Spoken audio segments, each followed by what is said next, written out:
Hello， 大家好，我是阿宽。啊，妹子？什么妹子？我们是单车装备生活频道嘞。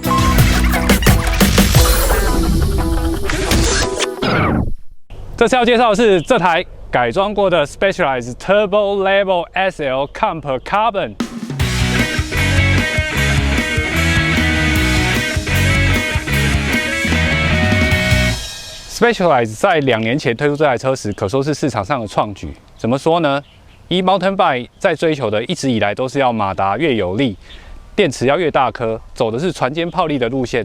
而这是第一台搭载小马达、小电池走轻量路线的 Mountain Bike。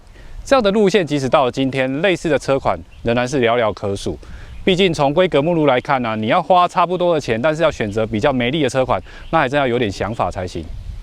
这台原装是 Comp 最低阶的版本，台湾推出的 Level SL 都是碳纤车身。既然以轻量为号召啊，它的重量在原装情况大概是19公斤，而以 Mountain Bike 来说，这是非常惊人的轻量，跟大部分的Mountain Bike 比起来，都至少有5公斤的差距，让你在牵车、推车时都非常有感，甚至有车友把它改到17公斤左右，这已经接近 Enduro 肉车的重量了。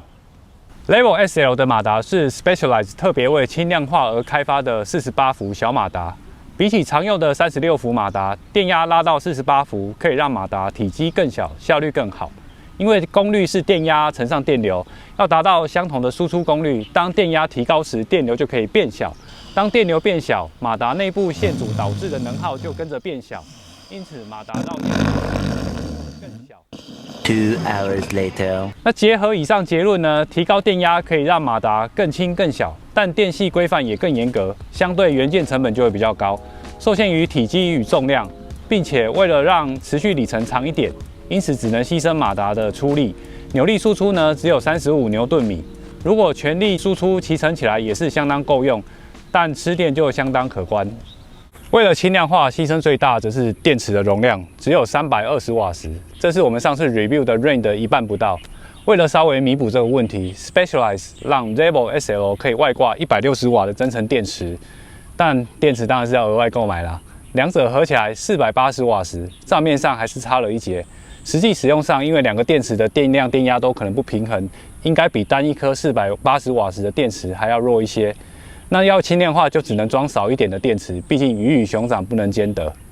Level SL 的电系控制界面是很精简的按把跟车身上的按钮开关。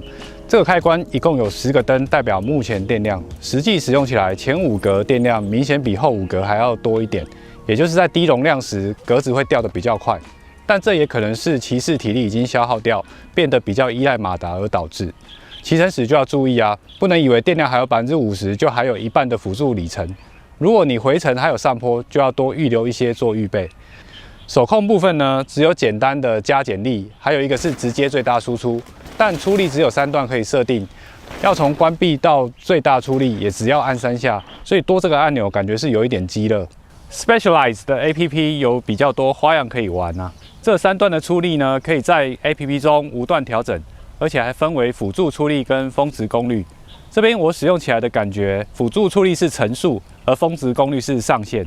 辅助出力决定马达整体帮助的程度，而峰值是每一下踩踏马达出力的最大值。你还可以储存不同的设定，以适应长期的不同路线。里面有一个智慧调控功能，让你设定今天要骑多高多远，然后它自动帮你分配电量，以确保你可以骑完整个行程。只是我自己还没用过这个功能，所以也不太确定到底实不实用就是。车身结构不意外的都是内走线的设计，在后避震器附近的结构呢，用了单边支撑的一个设计，让你的胯下结构不至于太肥大，干扰到你的踩踏。像我常常就有这样的困扰。避震器的摆放固定座呢是双边垂直，一个直向，一个是横向。这样的设计让避震器可以允许一些的左右偏摆，可以吸收车架组装起来的几何公差，对避震器来说比较健康，作动也会比较顺畅。零件部分因为有改装过，所以就不细讲了。等一下免得被说都在业配。我们看一下大象的前叉，原来是 Fox 34的 Rhythm， 已经改为 Fox 36 Grip 2。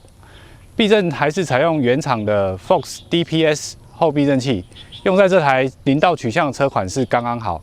碟刹则一样是四活塞的 Abbott Code R 配203碟盘，前后都是29寸轮组，轮速感测也是藏在后下叉，磁铁装在碟盘上面，换轮组记得拆下。调整座管则是 Expulsion 行程150的 Manic。传动部分前大盘是30尺的设定，可以看出还是偏上坡的取向。变速原装是 SRAM 的 NX12速，我们已经把它改为是 X0。不过这年头有马达就好，变速等级感觉就不是那么重要。这边要特别提一下它的充电孔盖的设计，非常的直觉好用。以产品开发的角度来讲，这个孔盖就要花费不少的心思跟模具费，诚意十足。接下来是5，嘿嘿，大家等很久了哈，希望你没有像看迷片一样直接拖到真枪实弹的地方。来，5大缺点：高昂的售价。相近的建议售价在 Giant 已经是配好配满的顶规版本，但在 Level SL 只是入门版。虽然说有轻量的碳纤车身，但这价差还是让人无法轻易忽视。主电池不可拆换，目前我在0到使用的电量大概可以撑20到25公里的上坡，在较长的行程只能靠增程电池，但是也增加不到一半的续航，而且使用外挂电池时候，你的水壶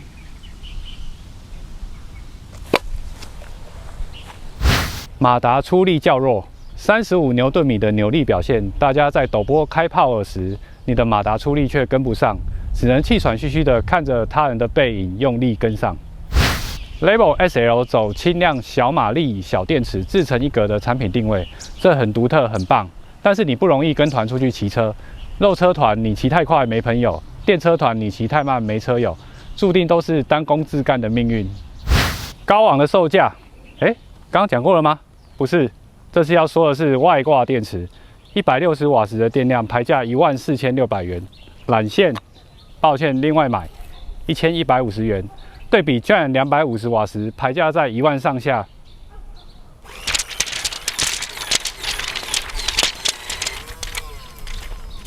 希望刚刚的缺点没有把你劝退吧。再来是我喜欢它的5个点：轻量 ，Level SL 的最大卖点，接近 Enduro 车的车重，让它操控起来没有一般电车笨重的感觉，非常接近肉车的操控。别小看这5到6公斤的差距，有时就是举不举得上车的差别。整合式工具组，买车送6角扳手，还帮你整合在车头管内，让你出门不用烦恼没有带工具，很赞，对吧？如果你的车没有的话，我们鬼奶也有出，可以在这边买得到。精简的界面，舍弃庞大的码表面板，让车身干净许多，也没有突兀的一坨的控制器，让整车更简洁利落。没电可骑乘，一般Mountain Bike 在没电就代表行程结束，你根本不会想去踩上坡。但 Level SL 的轻量跟有效率的连杆设定，让你踩起来感觉不到背了马达电池的感觉。强大的 APP 可无段设定各段出力，并且储存成不同的设定，里程记录还跟 Strava 相容，只差不能 OTA 更新马达，不然真的没什么好闲的。总结下来 ，Level SL 它可以说是开创了一个新的车种款式，介于动辄24、25公斤以上的Mountain Bike 跟肉车之间的混种。然而，跟 RPG 创角一样，你把敏捷点满了，相对力量跟耐力就会被牺牲。较弱的马力跟续航里程，让它在团骑时有一点尴尬。除非你是 SL 的车友自成一团，或是像我一样脚力、体力比同期的车友好上一截。那其他人骑一般的Mountain Bike，刚好大家速度跟里程就配得上。如果是一个人独骑的话，那我就喜欢带 Level SL 出门。它轻盈的身段不止在带出门时候比较轻松，刚刚好的马达助力，上坡才有运动到的感觉。而且它的操控起来也跟肉车一样，会比较有下坡的乐趣。以上是我对这台 Level SL 的看法。如果你有什么不同的想法与问题讨论，欢迎在下方留言，并且记得按赞、分享、订阅、开启小铃铛。单车狂热，我们下次见，拜拜。